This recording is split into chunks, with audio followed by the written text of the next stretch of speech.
Porque las células lactotróficas se encargan de utilizar carbohidratos, lípidos y proteínas para la síntesis de la leche materna, y las células somatotróficas se encargan de regular la acción de carbohidratos, lípidos y proteínas para ayudar al desarrollo del tejido muscular, tejido óseo y también para la producción de glucógeno a nivel hepático.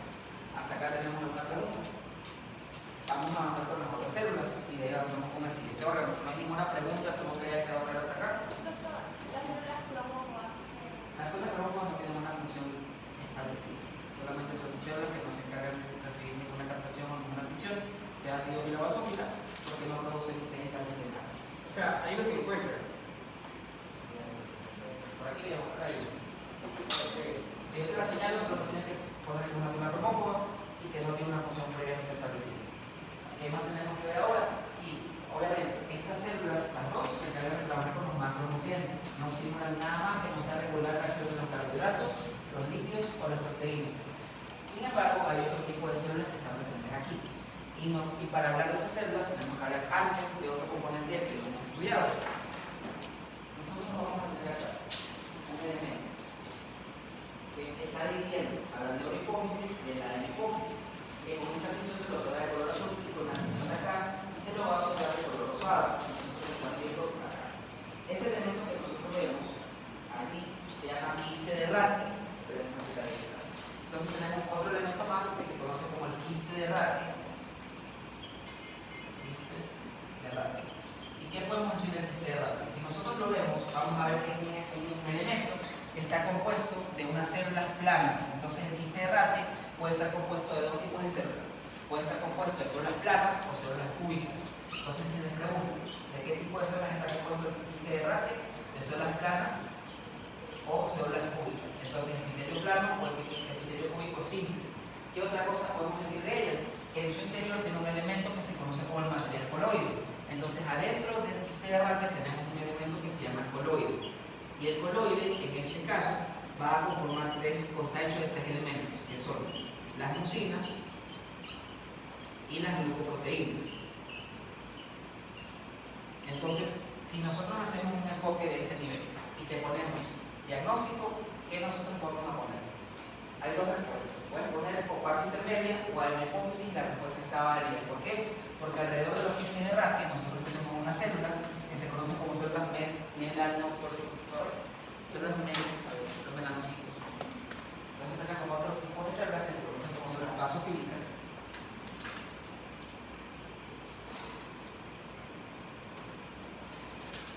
En este caso estamos hablando de una que se encuentra alrededor de la fase intermedia, que se conoce como las células melanocorticotrópicas.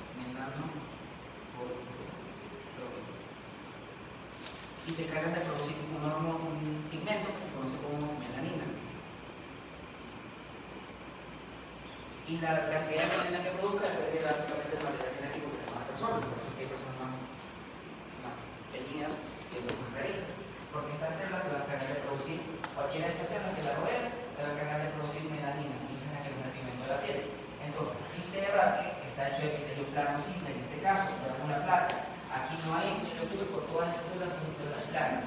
Y a esto tenemos un elemento que se llama coloide, que está compuesto de mucina y proteoglucano. Si se dan cuenta, el quiste de Ratte tiene un tamaño variado. El tamaño del quiste de Ratte rodea de 50 a 200 micras. Entonces, diagnóstico: hipófisis con fase intermedia. Elemento señalado, a ver, Cruz, elemento señalado, anemia. El epitelio que lo conforma,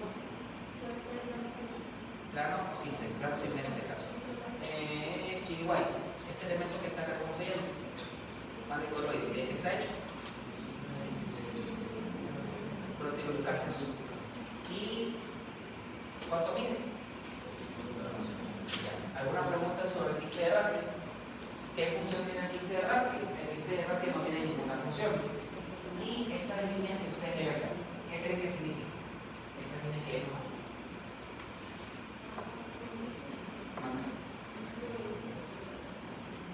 ¿Qué dije?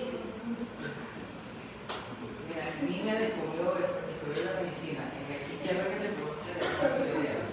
Esos elementos que estamos viendo allí son defectos de la preparación de la placa.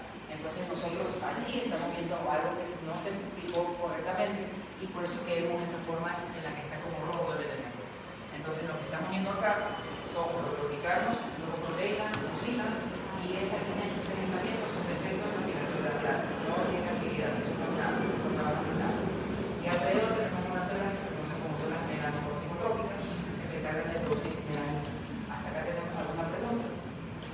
claro?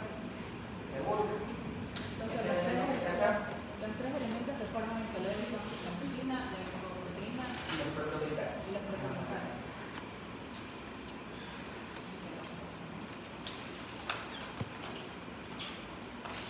Este elemento que está acá, ¿cuál es? ¿De qué está hecho? ¿Y quién lo rodea? Hasta acá hay una pregunta sobre la fase intermedia. Son los únicos dos elementos que encontramos, a las células melanocórtico-trópicas y a las quistes de Rathke.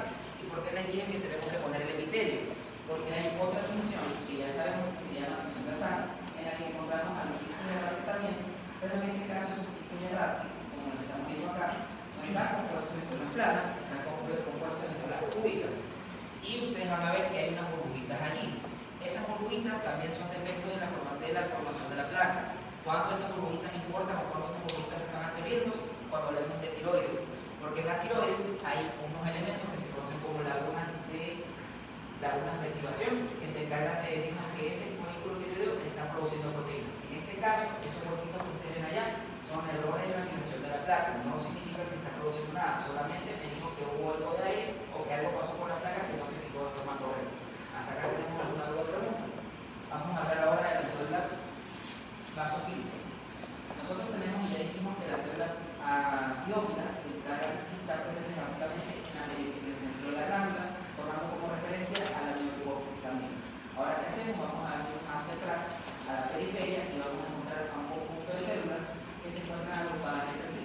Esas células que nosotros estamos viendo acá corresponden a células acidófilas, y las células basofílicas, perdón, al igual que las acidófilas, van a tener un núcleo con la cromatina laxa o compacta. Y como ya sabemos, en dependencia de eso, podemos decir que la célula está produciendo hormonas o que la célula no está produciendo nada, en dependencia de la presencia de la cromatina en la célula propiamente dicha.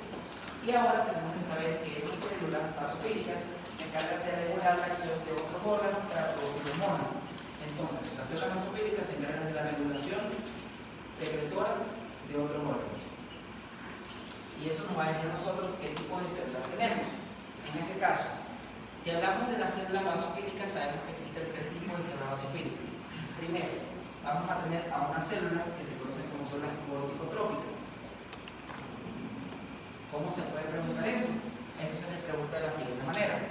Elemento señalado, célula basofílica. En caso de que la célula se encargue de estimular a la glándula suprarrenal, ¿qué tipo de célula sería? Célula corticotrópica. ¿Qué hormona produce esa célula para estimular a la glándula suprarrenal? La ACTH u hormona adenocorticotrópica. Después de eso, ¿qué núcleo hipotalámico se encarga de estimular a la célula corticotrópica? Núcleo paraventricular. ¿Y qué hormona se encarga de estimular a esa célula para que produzca a la ACTH? La hormona liberadora de corticotropinas. Hasta aquí tenemos alguna pregunta. Entonces, elementos diagnóstico, hipófisis, elemento señalado, célula basofílica. ¿Qué podemos decir del núcleo? Que tiene la cromatina compacta, por lo tanto está produciendo proteínas o no. No. En caso de que esa célula estimule la glándula suprarrenal, ¿cómo se conoce? Célula corticotrópica. ¿Qué hormona libera la célula para estimular la glándula? ACTH, hormona adenocorticotrópica. De ahí, ¿qué núcleo hipotalámico la estimula? El núcleo paraventricular. ¿Y qué hormona secreta dicho núcleo para que se produzca la ACTH? Hormona liberadora de corticotropinas. Vámonos por otro lado, vámonos hasta acá.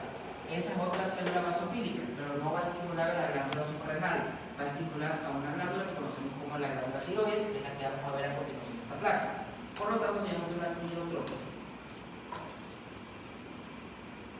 ¿Qué sucede con las células tireotrópicas? ¿Qué hormona va a producir? Va a producir una hormona que se conoce como TSH, o hormona estimulante de la tiroides. ¿Qué núcleo va a encargarse de estimular a esa célula para que produzca hormonas? Pueden sacar los apuntes también. Igual que es el núcleo paraventricular. ¿Y qué hormona va a producir el núcleo paraventricular para estimular la secreción del TSH? Hormona liberadora de tirotropinas que se conoce como TRH. ¿Hasta acá tenemos alguna duda o pregunta? Con respecto a las otras células, no vamos a verlas porque eso no entra dentro de nuestro componente, eso más lo van a ver ustedes en fisiología. Estamos hablando de las células corticotrópicas. que van a encargarse de producir dos hormonas, LH y FSH. Y hasta ahí nos quedamos con eso. Entonces, ya hemos visto los elementos que están presentes a nivel de la hipófisis, tanto adeno como neuro. ¿Alguien quiere salir voluntariamente a explicarnos